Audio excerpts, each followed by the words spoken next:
Hi, I'm Denny Brauer. This is typically how a jig comes out of the package. The skirt's fairly long, you got the weed guard fully intact. I do a little work on my jigs before I fish them, and I have reasons why I do that, but I like to shorten the skirt up a little bit. So I'll bunch it up, kind of just like that. Here's the back of the hook, and I kind of just follow the contour of that hook around and do kind of a moon cut, about like that.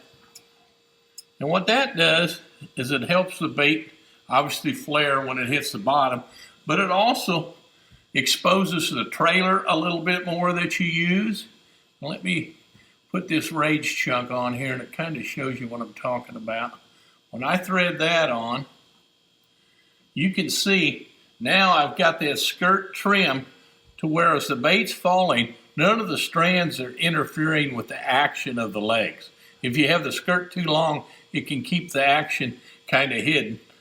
That way it looks more like a crawfish. You got the pinchers when it hits, it stands straight up. You get all the rest of it sitting there flaring and breathing.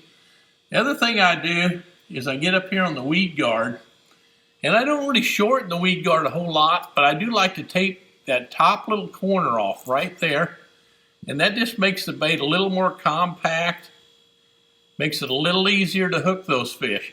Now, let's say I'm on a place where fish are super tough, you've had a cold front come in, or there just aren't a lot of big fish, I may shorten that skirt even more. I may pull a few strands out to give it a tighter profile.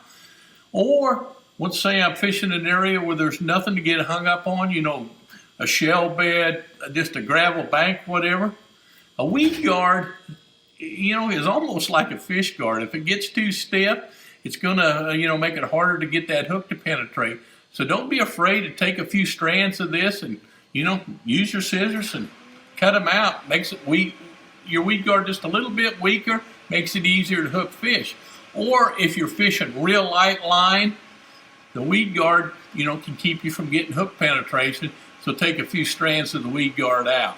But if you're in heavy cover and you are getting hung up with your jig, you're doing exactly the opposite. You want the weed guard stiffer so you can take it and bend it up like that. It puts more memory in it. It'll make it a little bit stiffer. But that's kind of how I trick my jigs out right out of the package to get them ready to fish. I think if you do that, you'll catch a few more fish.